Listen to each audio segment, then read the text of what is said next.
Number 10, Simon Baz. Simon Baz is one of the newer Green Lanterns, though that feels a little bit weird to say now, as he was first introduced in 2012, and we've definitely had quite a few new ones pop up since then.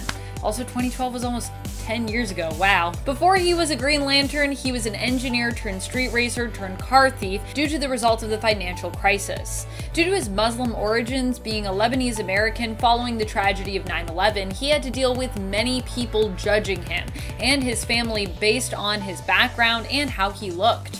Because of this, when he was apprehended for attempting to steal a car, he was suspected of being involved in much larger schemes related to national security, and was therefore sent to Guantanamo Bay.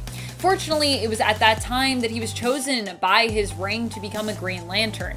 Even while dealing with a ring that was programmed by Sinestro and not really knowing what he was doing because he was super new at the time, he still managed to create constructs when he first came up against the Justice League following a misunderstanding. I think it's pretty impressive that he was even able to make constructs, because I feel like that would be a lot. Number 9, Jessica Cruz. I mean, Jessica has to be one of the most powerful Green Lanterns at this point, especially given, well, everything that she's been through. Jessica started off inheriting the power ring of Earth 3, which was in itself a story. It actually took control of her itself, forcing her to become its host against her own will. In the end, Batman helped her to regain control of herself by sharing with her his experience of finding strength in great moments of tragedy, where he himself had felt like a victim.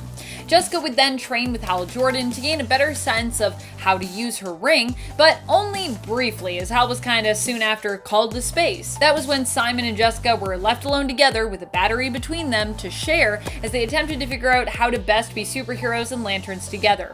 Hal basically forced them to become partners, and he was like, you two need to figure this out. Jessica also struggles with severe anxiety, which is one of the reasons Simon was kind of frustrated to be paired up with her, at least to begin with. And friends, before we move on to this next spot, if you are loving this list and you love space cops, Green Lanterns as much as I do, please be sure to let us know by giving this video a thumbs up. Also comment below, subscribe, hang out, check out some other videos, you know.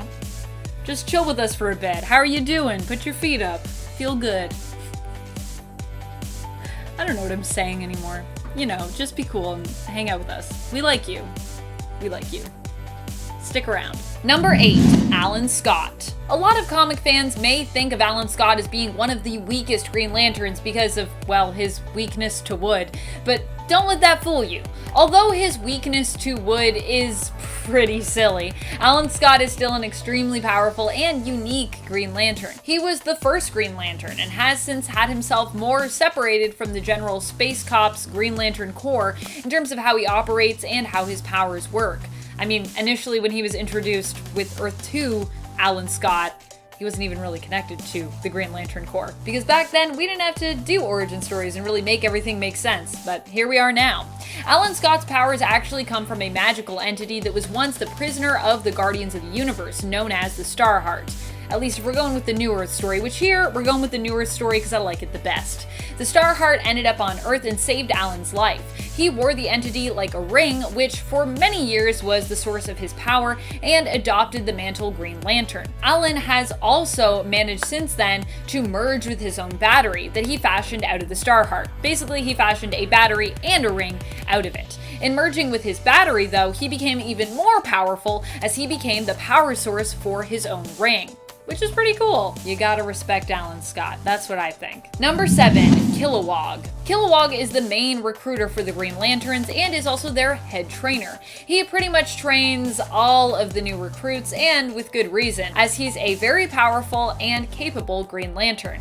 Kilowog is so powerful that back in the New Earth continuity, when his homeworld, Bolivax Vic, was first destroyed and he was on it, although his ring only instinctively protected him, he actually used his willpower and his ring to capture the billions of life energies of the citizens on his homeworld, storing them within his ring until he could find a new and safe world to release them on.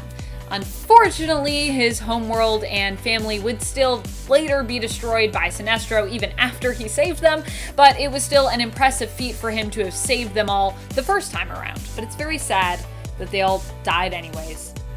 That sucks. Kilowog has a sad story, friends. It's sad. Number 6, Sinestro. Sinestro, before Hal Jordan showed up, was celebrated as the most powerful of all the Green Lanterns.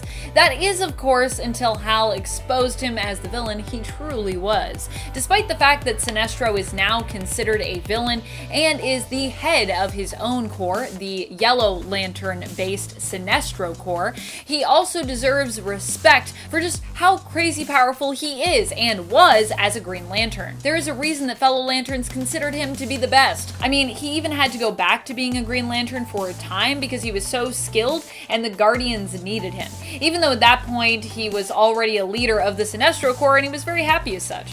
He was like, I don't really want to go back to being a Green Lantern, and they're like, well, we're the Guardians of the Universe, you have no choice. Also, every time I say Guardians of the Universe, I've been wanting to say Guardians of the Galaxy today. Obviously, I need more Guardians of the Galaxy in my life. I'm not sure what's happening to me. Hopefully I haven't, and I won't say Guardians of the Galaxy in this video, because that would make no sense. Guardians of the Galaxy are not applicable to Green Lanterns. Not at all. No connection. Totally different publishers. Number 5, Jo Malene. Jo probably has some of the greatest potential of all the Green Lanterns we have ever met. She was given a very special kind of ring, one that doesn't actually need a battery but can self-charge on its own. Of course, its charging is slow going, and Jo isn't a master of it yet, but still, it's very impressive. It's like, we're talking like Alan Scott coolness. In Future State, we got to see a glimpse into Jo's possible future where she is a member of the Justice League and also becomes proclaimed as the greatest detective in the entire universe, which is pretty huge. Jo might not be there yet, but she shows so much promise in terms of what she can accomplish with her willpower, even just from what we've seen in Far Sector, that I think she deserves this spot, especially considering how powerful she'll likely go on to become. I'm just saying now, I'm putting my bets down that Jo's gonna be one of the most powerful Green Lanterns of all time. I'm also so ready to see her and Hal Jordan go toe to toe. That is a fight / team up I cannot wait to read. And if you missed that clash of things, that was from Future State Green Lantern issue number 2. It's the last story in there, and woo! Love that story. Number 4, Sodom Yat. Sodom Yat is a Daxamite, an alien race who is similar in terms of abilities, powers, and physiology to Superman's race, the Kryptonians. So basically, Sodom Yat is like if Superman were a Green Lantern in terms of how much natural power he packs. Sodom Yat was also given a rare opportunity to bond with Ion. Ion is the creature within the Green Lantern battery, similar to Parallax with its tie to the Yellow Lanterns, or Sinestro Corps, obviously, but not inherently evil like Parallax was, as Ion doesn't feed on fear. I believe only 2 characters have ever been known to bond with Ion, and Sodom Yat was one of them. Also, if you're confused about Ion and the whole creatures thing, it's a whole thing. I'm not really going to get into it, but basically each different type of lantern, each color has their own creature. It's a whole thing. Number 3, Kyle Rayner. Kyle Rayner is a favorite for many fans, and we all know him as the Lantern who is able to tap into the powers of the White Lanterns, which is pretty cool. But did you know that his connection to the emotional spectrum actually extends out beyond even just becoming a White Lantern? And did you know that it was Kyle himself who through his own willpower pushed through to explore the ultraviolet range? He actually pursued becoming a White Lantern in order to put a stop to the corrupted Guardians of the Universe, and along the way unlocked the full range of the emotional spectrum, meaning that Kyle isn't just a great Green Lantern, but can also be a great Lantern of any other color besides, because he is so in tune with all of his emotions. Which of course means he isn't maybe the most powerful Green Lantern, but he's definitely the most powerful in general, all around. We get to see him grow all around as a hero in the New 52 New Guardians series, so if you're wanting to check out that journey, check that series out. He also is one of the very few Lanterns to bond with Ion, the Green Lantern battery's creature, and their bond is mutual, meaning that both lend one another strength and power. So yeah, him and Sodom Yat, and I'm pretty sure that's it. Number 2, John Stewart. John Stewart has to be high up on our list just for all the insane constructs he's managed to create. At one point, his ring actually told him that his willpower was greater than it could even process. So we are talking off the charts willpower, which has helped John to stand out by accomplishing some pretty mighty tasks. Something else that I love about John Stewart is just the reasoning behind abandoning his mask. John isn't just strong of will, but he's also strong when it comes to his courage in revealing his true identity to the world. He does not wear a mask because he wants to be seen, and he wants other people of color to know that they too can be a hero like him. And I love that. Number 1, Hal Jordan. There might be some weird stuff going on with Hal right now, but it's pretty much guaranteed that we'll all consider him to be one of the strongest Green Lanterns around for as long as Green Lanterns exist in comics. When it comes to Hal Jordan, the thing that makes him stand out above all others is his willpower, which is, kind of the main thing you need as a Green Lantern. One time after he died, his willpower was so strong, he managed to resurrect himself. You know you were crazy powerful when you can just will yourself back to life. That is some Jean Grey levels of power. And even though he was possessed by Parallax at the time, it was still Hal who was responsible for destroying the central battery on Oa and for killing the entire Corps, which is obviously awful. I'm not saying it's a good thing, but still, it's a really insane and kind of impressive feat, I think. That's crazy. Hal just was like, boom, you're all gone. Woo! Coming in at number 10, Simon Baz. First appearing in the New 52 FCDB Special Edition number 1, he's a Lebanese-American born in Dearborn, Michigan. After seeing the attacks of the World Trade Center on the news when he was only 10 years old, he and his family faced ostracism because they were Muslim. His sister even got bullied and attacked physically, so Simon would have to intervene. And as years went on, he got an engineering degree, and shortly after that, a job at an automotive plant. After the financial crisis, he was let go and had to resort to stealing cars and reselling the parts just to make ends meet. He was also a great street racer and even made some dough that way. Accidentally stealing a truck filled with explosives, Simon ends up getting arrested and they suspected him as a terrorist, sending him over to Guantanamo Bay. Ignoring his pleas of innocence, Simon was nearly tortured. It was then a Green Lantern ring popped into the room to save the day, removing him from the facility. So what makes Simon stand out? Besides his strong origin story, he has emerald sight. Yeah, that's right, Simon Baz can see glimpses of the future. He also used to carry a gun with him even while wielding the Green Lantern ring. Why? Well, because he didn't trust a whole lot of people, and he wanted to back up in case the ring failed him, which it did a couple of times. The ring itself, it's actually 2 rings forged into 1. Come again? So when Hal Jordan and Sinestro were imprisoned in the Black Hand's Black Lantern ring, the 2 rings actually fused together, and the ring chose Frank Leminski first. Frank had purposely gotten a job at Arkham Asylum because he knew the ring picked its host based on willpower and overcoming fear. And it worked out for a bit because it ultimately decided that it made a mistake and found none other than, you heard it, Simon Baz. Number 9, Guy Gardner. Making his first appearance in Green Lantern Volume 2, number 59, Guy Gardner was chosen to be the backup for Hal Jordan. The ring says you gotta have courage and willpower, but is it possible to maintain those characteristics whilst being a bad guy? A bad guy? Got him. Turns out it is very possible. While the events of the Blackest Night unfolded, Green Lanterns were exposed to other rings, and with his temper issues, he was bestowed the Red Lantern ring. He actually had both at one point. Christmas colors, fun, how beautiful. This guy may be a bit of a meanie, but ultimately with his willpower, he's proven that he can still be a hero after all. Nice. See, this is a character arc I would love to see in theaters. We need more Green Lantern movies like this. Even in his early life, Guy was abused by his father Ronald. And I feel like these character arcs and backstories are important to see, especially when anger and willpower are balanced in his life story. These origins are relatable. Make it happen. Number 8, Chip. This one is too fun not to include. Making his first appearance in Green Lantern Volume 2, issue 149, Chip is, well, look it up, obviously. So basically, the Crapster army invaded Sector 1014, and once they killed that Green Lantern, Dr. of X took his army and went to his homeworld, Hyven. This little man Chip was sentenced to death to set an example. Don't do it, look at him, please. He was the leader of the Hyvenite resistance, so it made sense to do it, I guess. Chip was then visited by one of the Guardians of the Universe, gave him a Green Lantern ring, and Bob's your uncle. So one thing I love about this dude is that he's a chipmunk, squirrel looking thing. He's so cute, and as you may have noticed, but that doesn't stop him from killing it. Rocked Hal Jordan. I'm a fan of Chip. He even took on the Man of Steel himself in an Injustice Gods Among Us storyline. He attacked Superman by going after his mind. I feel like if you have a movie with this guy, it'll feel similar to how Rocket was portrayed in Guardians of the Galaxy. At first people are like, he's a little fluffy cute thing, and then bam, you get punched in the head like 10 times.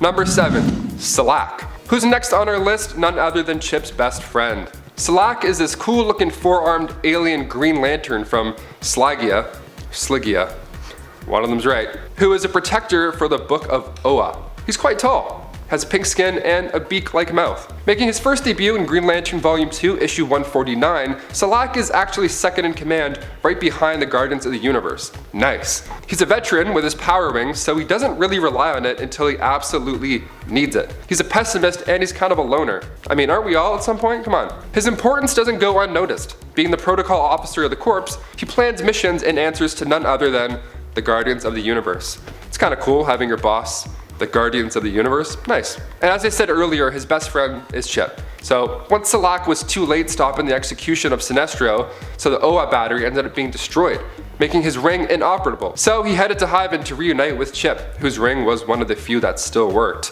Clutch! So Salak acted as an advisor to him. What a power duo. I'd love to play Salak in a movie. I feel like I have the lankiness. I don't know. What do you think? He's taller than me. I mean, he's like 7 feet. I'm not too far off. Maybe. We'll see. Number 6, Chaselon. Your species have any problem with that? No, my arms are non-organic. I do, however, get silica mites. Fascinating. Perhaps we could consume refreshment together and speak of our adventures. That's a cool looking thing. Making his first appearance in the Green Lantern Volume 2, Number 9, Chaselon is a being that can use 13 senses rather than our normal 5. The Green Lantern of Sector 1416 has a different appearance than usual, as you may have seen. I mean, look at him. So what exactly is this dude's deal? Well, he's from Barrio 3, which is a world where crystal life forms have dominated. So he's a sentient crystalline sphere, and like I said, can use 13 senses. Unreal. This dude's powers are super underrated, okay? He was given a power ring by the Guardians of the Universe due to his extensive willpower. He's also a member of the Alpha Lantern Corps and the Dark Stars, an intergalactic police force. Number 5, Hanu. Making its first appearance in Green Lantern Volume 3, Issue 49, and also appearing in the 2011 Green Lantern film, Ayo, Hanu is a beast of brute force. He's originally from the planet Ovicron 6. The warriors there think that using a weapon is overrated, it's frowned upon. They say a weapon makes you weak.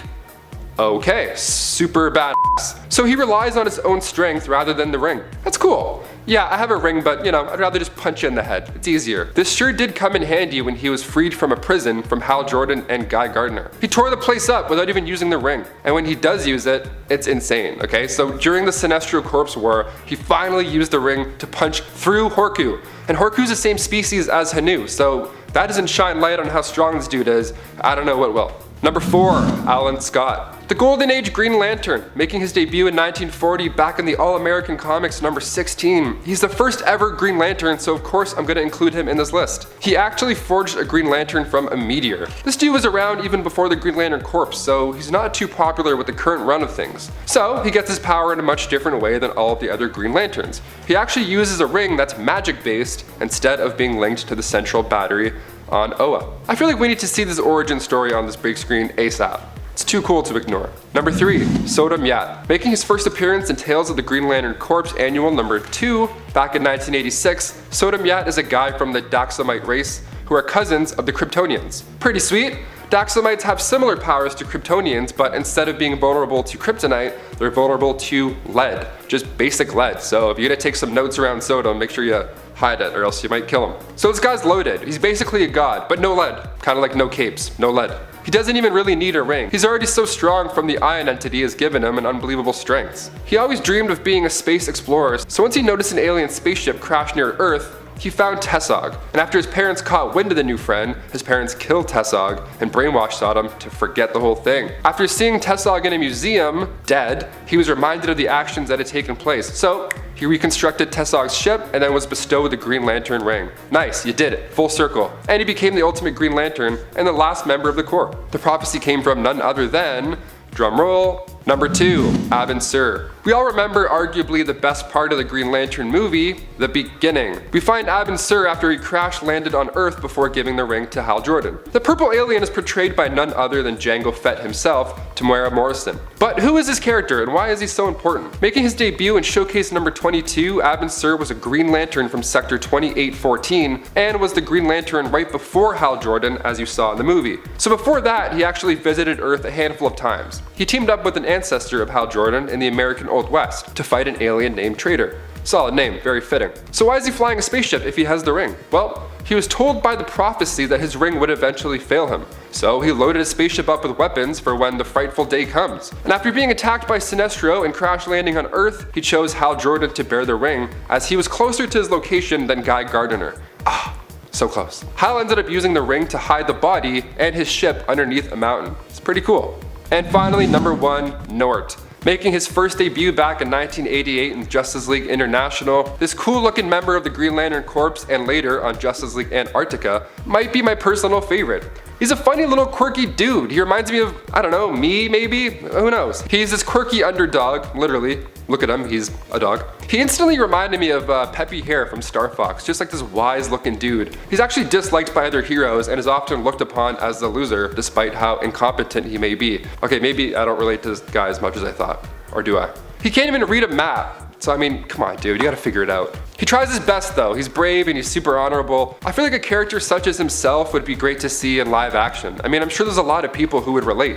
He kinda reminds me of Dustin from Stranger Things, the way he wants to help, and he has his moments where he genuinely kicks some ass. Nort's uncle, Newt, pushed him through the Green Lantern training, so he's more than capable when the opportunity arises to do so. Number 10, Wonder Woman. Wonder Woman from the New Earth continuity was not only called on to become a White Lantern during the events of Blackest Night in an effort to defeat Necron, but has also been a member of the Star Sapphire Corps as well. Not once even, but twice. One of the times she became a Star Sapphire was during the events of Blackest Night. The other was actually her alternate main continuity self from the New 52 Prime Earth continuity. In fact, before she even joined the Star Sapphire or White Lantern Corps, she was given a Black Lantern ring, and it was the Star Sapphire ring that basically freed her from the necromancy powers of the Black Lantern Corps. And if you're wondering, well, how could Wonder Woman have a Black Lantern ring? She wasn't dead, she died once, and so that's how that works. Sometimes. Number 9, Deadman. Following the events of Blackest Night, Deadman was resurrected by the White Light and ended up being granted a White Lantern power ring. While he was the only one of those resurrected to wield a White Lantern ring, those resurrected alongside him were also considered more like low-key members of the Corps as well. However, Deadman would also soon after be sent on a mission to help find a chosen one to take the place of the Entity, which is basically the living embodiment of the White Light of creation, which is essentially where the White Lanterns basically like get their power from. This is because it turned out that the Entity was dying and only had so much time left. And friends, before we move on to this next spot, if you are loving this list and you want to learn about even more superheroes that you didn't know were lanterns, be sure to let us know in the comments below and give this video a like to let us know, you know, that you liked it. Actually, I surprisingly have a lot more heroes I could tell you about that also were surprise lanterns of some color or kind. Number 8, Mera. Mera, Queen of Atlantis, ends up surprising everyone when she becomes not a Star Sapphire Corps member filled with love, but instead a Red Lantern. Wow. This happened during the events of Blackest Night, when many people were granted the power of various lantern types as well as rings. While the Black Lanterns attempt to elicit an intense emotional response from their prey, hoping to kinda like devour their heart and feed off their power and life force energy, in essence this plan backfired for the deceased Black Lantern Aquaman. Aquaman attempted to leverage their deceased son Aquababy to elicit an emotional response, but instead of inspiring love in Mera, he inspires, rage? Rage for the loss of her husband Arthur Curry, and rage for the fact that she apparently never wanted children. Pretty surprising considering I feel like Mera is actually a pretty good mom now. But anyways, so yeah, her anger is so intense that she ends up being offered a Red Lantern ring and is invited ultimately to join the Red Lantern Corps. Number 7, Superman. This version of Superman is not the same one we have in comics today, but is instead the Golden Age Superman, who after the multiverse was incorporated into the continuity, was regulated to be a part of the Earth 2 reality as opposed to the main continuity. Kal-El, as he was known with just the letter L instead of EL, would become a Black Lantern during the events of Blackest Night. In this event, many fallen heroes were returned to life and turned into villains, of which Superman was one of them. The Golden Age Superman was initially thought to have been killed during Crisis on Infinite Earths, but later returned during Infinite Crisis, only to later join the heroes in their fight and die while attempting to defeat Superboy Prime and save the multiverse. His death enabled him to later be resurrected as a Black Lantern during the Blackest Night, even where he was later defeated by Connor Kent and then again more permanently defeated by Power Girl, like pretty much obliterated, so there was nothing left for him to come back with.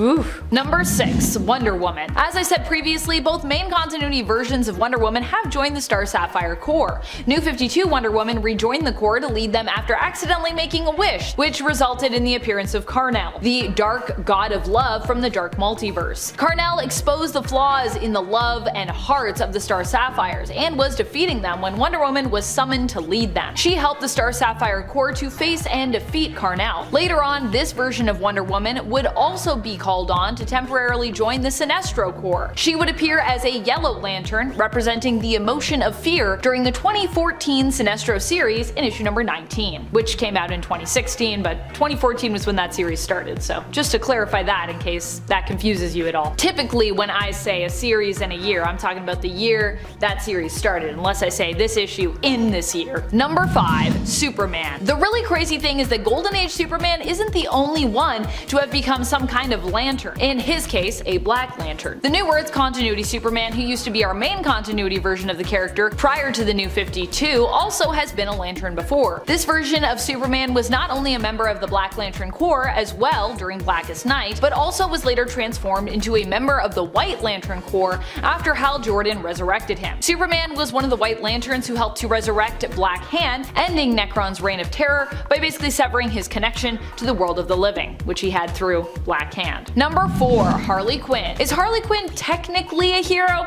Well, lately I'd say she's more on the hero side than the villain side, despite starting out as the Joker's partner in crime and going into the crime business solo afterwards, and even being declared Villain of the Year only a few years ago. Despite all this though, Harley has also fought alongside the Suicide Squad on seemingly doomed yet usually heroic missions, and she has also become a member of the extended Bat family in recent years during Tynion's run on Batman. In her team-up series Harley's Little Black Book, Harley gets a crossover issue with Green Lantern. During this story, Harley comes into the possession of a red and black lantern ring, which is kind of like a fused ring between both areas, emotions, colors of that spectrum. At one point during her adventure, she even is forced to wear Hal Jordan's Green Lantern ring as well in order to basically save his butt. I also just love that Harley gets to be a red and black lantern because, you know, her colors are red and black typically. Pretty neat stuff. Number 3. Batman. Batman recently became one of the most powerful Black Lanterns around during Dark Knight's death metal. Here, after the universe fell at the hands of Batman Who Laughs, the Bat God Barbados, and Perpetua, who was released from the Source Wall, Batman was remade in a darker image.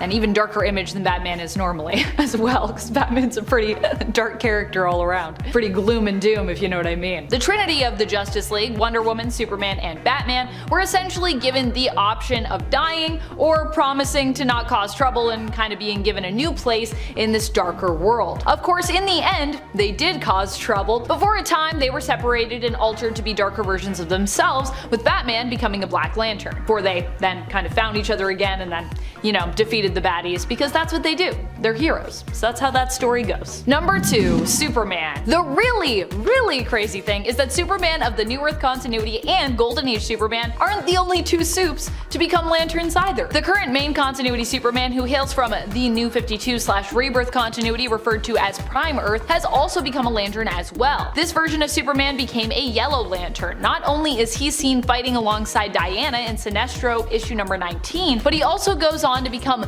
the Yellow Lantern when he merges with Parallax. That's right, at one point Superman was Parallax. This happened following Superman's time as a member of the Sinestro Corps and happened in his own Rebirth series in the 2016 Superman volume, first appearing in issue number 29. This version of him anyways. Superman merged with Parallax to prove that he was not afraid of the entity, but unfortunately his attempt to prove his bravery didn't exactly go as planned and kinda backfired, as usually does when you're like, yeah, I'll just merge with Parallax. That's a great idea. It's not a great idea. Don't do it. Number 1. The Flash. At one point, the Flash is chosen to become a member of one of the most recent corps to be added to Green Lantern mythos, that of the Blue Lanterns. And for this point, in case you're wondering which Flash I'm talking about Barry Allen, baby. The Blue Lanterns are said to represent hope and were founded with the foresight that the Blackest Night prophecy would eventually come to pass, which, I mean, good guess, because it did. Barry ends up being chosen to become a temporary Blue Lantern after he escapes becoming a Black Lantern by using his speed powers to race to the very near future, also saving Hal Jordan from this fate in the process. The reasoning for why he is chosen by the power of the Blue Lantern is due to his power to inspire hope in others, which, as I said, is kind of what the Blue Lanterns are all about. Also, the really cool thing about Barry is because he's a speedster, he can also go really fast, and the idea with Blue Lantern rings is they actually power up each other based on their proximity, so he can basically run around the universe and like give everybody little power boosts,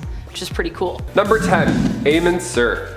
Son of, you guessed it, Abin Sur. He grew up to become the person in charge of the Black Circle crime syndicate, and he decided that was how he would get back at his father for choosing the Green Lantern Corps and abandoning him. But luckily, Kyle Rayner and a second-generation guardian of the universe named Lyanna stopped his evil doings. I mean, I don't blame the guy. He grew up with hatred in his bones. I mean, it's not just gonna go away one day. So he ended up hashing it out with Hal Jordan after Hal had returned from Parallax's influence. So Hal thankfully defeated the troubled youth, but Amon was actually given a duplicate of Sinestro's ring from the Guardians. And then, poof, he vanished. So Hal brought back the body of Eamon to bury, and after he left, there was a yellow light in the sky, and it's presumed that that yellow light was him coming back to visit his father's grave. How sweet. So during the Sinestro Corps War, the Book of Oa was rewritten. So now Green Lantern Corps officers can actually use deadly force. So in one story, he fled Space Sector 2814 and he wanted no part of that, right? So a group of the Lost Lanterns went to the planet Varva and found out that recently Eamon had killed the civilians. So Green Lantern Lyra used her ring and these new rules and got even with him. So he's not a nice guy in more than one issue. And before we move on to number 9, if you guys could go ahead and toss us a like on this video, that would be the best because it goes a long way for us here at the studio. You guys rock. Now back to some more Children of Lanterns. Number 9. Sarko. Savior of the Sinestro Corps, making his first appearance in Hal Jordan in the Green Lantern Corps issue 19. Sarko is the son of Zoranik Natu and Kyle Rayner at some point in the future. See, in the time he's born, he's the last advocate of the yellow light of fear, so only Green Lanterns remain. So his big plan was to go back in time and prevent the Sinestro Corps from ever being dissolved. Not a bad plan. You can catch him in action in Hal Jordan in the Green Lantern Corps Volume 1 from issues 19 to 23. You can pound it all out in one day. Super good. Number 8. Orisha Rab. Age is just a number, right? I mean, we can always use willpower to speed things up if need be. And that's exactly what our girl Orisha Rab did. She made her first comic book appearance in Tales of the Green Lantern Corps issue 1 back in 1981, and her father, Fentera Rab, was a Green Lantern before her. So at a young age, she hit the books, right? She wanted to be the best replacement for her father when that time came. And she read up on Hal Jordan, and then boom, she of course had a huge crush on him, as we all would reading up about the young chap. But she was really young, like Hal would refer to her as little sister sometimes in the comics. She was 14 years old, so yeah, that was an immediate no-go. But she tried to argue that because of the difference of years and planets, she actually was 28 in comparison, but yeah, he didn't really buy into that. So she changed her outfit up, tried to get his attention, you know, doing the cool poses, trying to wave the hair back and forth, really playing it up, but nothing happened until her will to become older was so strong that the ring made it happen. Yeah, she magically aged, and the next thing you know, they're making out all around town. Comics, am I right? Number 7, Obsidian. Making his first appearance in All-Star Squadron issue number 25 back in 1983, Obsidian, aka Todd James Rice, is the son of Green Lantern Alan Scott and Thorn. He has a twin sister named Jade, who I'll get into in a little bit. We have a lot of twins on this list. His powers are quite unique. They were passed down to him from his father after he battled Ian Karkull and was exposed to the shadow energy. So now Obsidian can possess the power of shadows. So he taps into the dark energy of the Shadowlands and can even merge with his own shadow and make this 3-dimensional shadow being. God, Peter Pan would have a field day there. And here's my favorite part of Obsidian. He can link minds with his twin sister Jade. So he can also tap into your biggest fears by using your shadow. And then he gets into your head and then causes you emotional agony. so you don't want to get on his naughty list, that's for sure. Number 6, Jade. Of course, we gotta talk about her as well. The other twin, Jennifer Lynn Hayden, the twin sister of Todd, who is also quite the character with a different yet still very intimidating selection of powers. She made her first debut also in Star Squadron issue 25, and when she first reunited with her brother Todd, they both wanted to be like their father Alan Scott, so they tried to join the Justice Society but were rejected. But don't worry, because they joined other children of other members and made Infinity Inc. She got her powers from her father, right? And they were pretty obvious too that they were handed down. She could glow green, create these energy constructs, but she also inherited the power of plant manipulation from her mother. So she can affect gravity, light, radiation, heat. I mean, when it comes to super siblings, these two do not play around. Like I said, they can communicate through forms of telepathy, so you're outgunned and outplayed. Number 5, Warhawk. First appearing in an episode of Batman Beyond, Warhawk is the future son of Jon Stewart and, you guessed it, Hawkgirl. He works with the new Batman in the Justice League Unlimited. So Rex Stewart here is a cross between human and Thanagarian. So he has these abilities like flight and super speed, and this super son is not an easy feat, especially seeing those retractable claws in action. Oof. He's said to be quite stern and impulsive as well, so he's quite the character. And he actually didn't trust Batman at first. See, originally, Batman had been added to the group by Superman to help find out the reason Micron was ambushed, okay? There was a traitor amongst the group. That plus the idea that Batman was barely able to prevent an assault on Aquagirl, things were looking kind of fishy. Warhawk was looking his way. So Warhawk decided to operate his armor through remote controls, figuring he was eventually going to be attacked by said traitor. So when he got a call about an incoming warhead, he told Batman to stay back, and then he handled it. And the real traitor happened to be a Starro-controlled Superman all along. See, it's not Batman, he's a nice guy, he's just mysterious and wears capes. Who doesn't? Number 4, Saranac Nadu. Making her first appearance in Green Lantern Corps Recharge, issue 1, Saranac Natu was given a willpower ring from the Guardians of the Universe in order to protect Sector 1417. And she's an outstanding neurosurgeon. She actually was bestowed the ring right in the middle of an operation, like right in the middle of a shift, like it was happening right there, and this thing popped up, which is just great timing. So her mother was Aaron Sur from Ungara, and she was the sister of Abin Sur.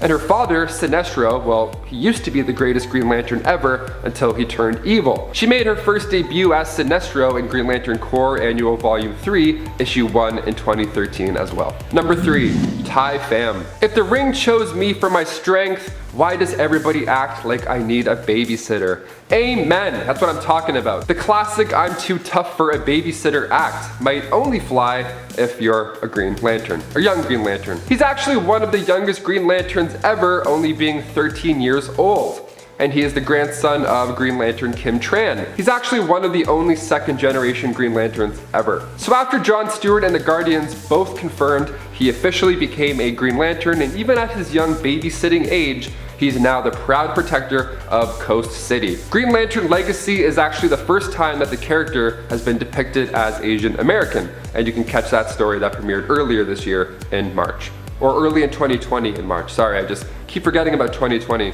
Weird.